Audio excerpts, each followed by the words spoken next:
Hello, Commodore fans. I'm Michael Candler, head baseball coach here at Gulf Coast State College. Today we have a very special guest, Darren Mazeroski. Darren is the Southeast scouting supervisor for the Pittsburgh Pirates, but he has a long history in baseball.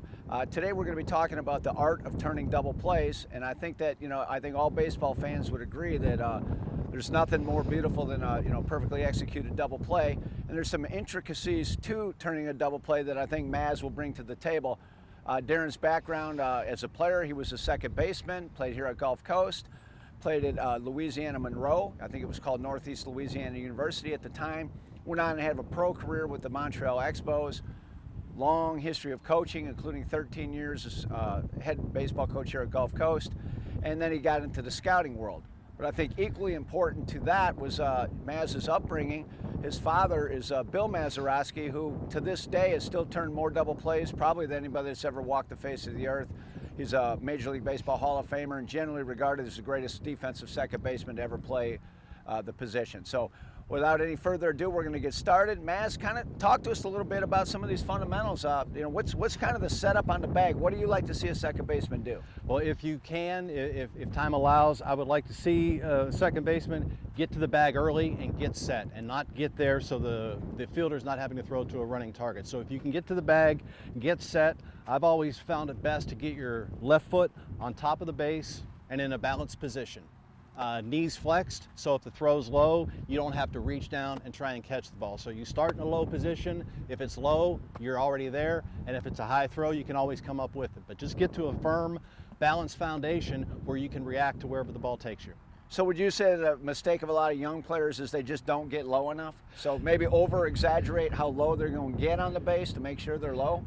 More often than not, they're too high. They're too stiff-legged. That down the road, they can't get their lower body into their throw, and it also puts you in a bad position when your landing foot hits of being extended and possible injury for a guy sliding into you too. So being low eliminates all those. So good. We want to get to the bag early. We get on top of the bag. If at all possible. Sometimes the play just doesn't allow for that to happen.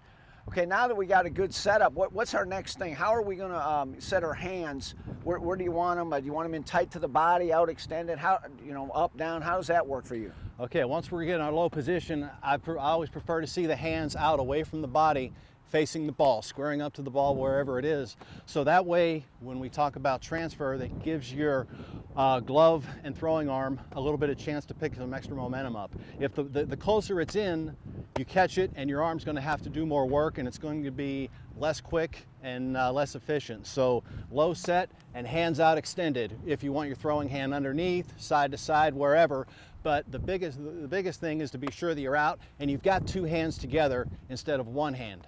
Okay, yeah, I see a lot of young players that are actually closing on the ball as they go. I know in watching some video of your father from back in the day, you really never even saw the transfer. It was almost like you didn't know it ever hit the glove. It went from the glove so fast to the hand. The starting point to that to me would be that the hands would have to be together for that to happen. So that should kind of take us into how do you like to see the ball transferred? I think that would be a key point, and then from there we can kind of go with footwork. But okay. Let's start with the upper body, and how is the ball actually transferred from the glove to the hand if you're doing it right? I don't know, Jake, if you want to come in and when he gets done explaining, we can do some feeds. And one key that I've always thought to work against is the idea of seeing an infielder, go ahead, catch the ball and then restart everything to make the throw. The whole idea with the transfer is while your hands are together, to be in a position to where the ball hitting your glove and the transfer into the hand is kind of a motion where the glove gives your throwing hand momentum. Instead of catching, reaching, and throwing, it's more a matter of one quick transfer here, letting the glove get your arm to a short throwing position. We're looking for a couple of things. To keep your hands out, to try and keep all your glove and hand work above your belt area, so you're not catching it and reaching down and creating a longer path. Everything ideally is going to be done right in a short circle in front of your body and above your waist. How do you, now getting back to kind of being low, I think one of the things that really gets guys in trouble is when they got to flip the hands this way. So for you, is it important to try to keep the fingers up as long as possible? I've always used as a good measuring point whenever you're low to keep your glove above your throwing hand unless the ball is below your knees, because when you get lazy and you're upright and you start to drop here, that's when mistakes are made and you lose the ball in the transfer. So the more often you can keep your glove over your throwing hand, the quicker and cleaner the transfer is going to be. Good. Now, is there anywhere, I see a lot of guys that get it deep into the pocket or even into the web. So for you, where ideally on a good feed would you want that to hit into the glove? Well, this is you don't see a whole lot of infielders with the glove, but I've always liked a glove that's wide with a lot of room, a lot of surface area for the ball to hit. If you have a narrow pocket, you're limited to a very small space where that ball can go. But for middle infielders, I've always believed a wide glove gives you more room for error and a bigger spot to hit. I prefer to keep it away from the pocket and more towards the outer part, the last two fingers here. Okay, so good. So what we got, get to the bag early, get the left foot on top of the bag if possible, square to the target. As the feed's coming, we don't want to catch one-handed, more of a two-handed. It's almost like a ricochet to me, almost the ball's just in and out so fast. Try to keep everything up above the waist as much as possible. The lower you stay on the bag, the easier it is to turn it this way. Okay, so now obviously there's some footwork involved in turning a double play. And I think, again, when I watch guys like your dad on video or some of the guys that have been great at doing it over the years, they have several different ways they can do it because the ball would dictate that. But fundamentally, if you get that good feed, I think for youngsters, if they can master one way, and for me, I think one of the big mistakes is the footwork's happening too late. It's the catch. And I know when I watch you or some guys that are good at it, you kind of get started early. Maybe give us some ideas on how that works. Right, now we're not talking about in the major leagues to where the replay has taken away a little bit of the middle infielder's ability to cheat while their foot's not on the bag but the ball's in their glove. But amateur levels, I think it's always a good idea, and this holds true for any kind of a ground ball play, to get your feet set before the ball hits your glove. So instead of having the throw come to you, catching it, step and throw, if you can get in the habit of finding a way to get your feet started before the ball hits your glove, so that by the time, whenever it hits, all you're worried about is making the transfer like we spoke about, okay? A couple keys that I always used, if you're wearing spikes, I always said that all your footwork should be just a reshuffling of your spikes in the dirt. A lot of middle infielders let their feet get too high where the ball's coming and they're stepping very high, using a lot of wasted motion. The more time your feet spend in the air, the runner's making his way down towards first base, so you're losing time right there. So it's really a quick reshuffling of your spikes in the dirt once you see where the ball is, and then you work on the transfer. Everything's short and quick and around the bag. Okay, good. And I noticed too that you're really getting they call it a pivot for a reason, but you're really getting to where almost your knee is facing first base, as opposed, I see some guys almost throwing across their body. Why is that so important to get yourself going this way? Is that an injury prevention thing among other things? It is. Now, slide rules have taken away a little bit of that, but still, as a middle infield, second baseman especially, when you're making the throw to first base, your left foot has to hit. And for a brief second, your leg's in a vulnerable position for a guy sliding in. So it's always been one of the reasons we stay low, is to give yourself a low transfer to land on right there. If my left knee is flexed in this position and a base runner slides and rolls, this is a strong position to be in.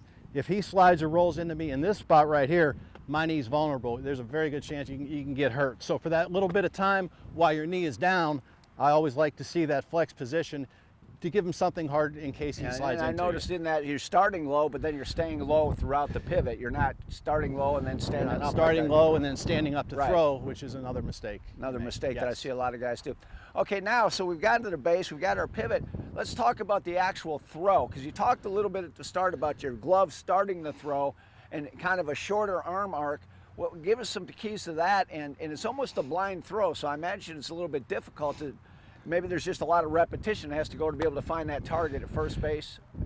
That is, it's the bottom line of getting comfortable practicing the exchange when the ball's coming to you and just getting that feeling of short arc, getting your arm up here. The glove gives your arm momentum, so it's one continuous motion and not a stop and let your arm do all the work. So everything revolves around two hands working together. Let the ball hitting your glove give your throwing arm momentum, and that creates arm speed to give you a short, quick throw on an accurate throw to first base. Would you say it's more important? Obviously, you want all the skills, You want all the tools. But is it more important to have that quick release or to actually throw it extremely hard? It seems to me like everything you're doing is quick. Release. I always like to work on the release, especially if you don't have a great arm.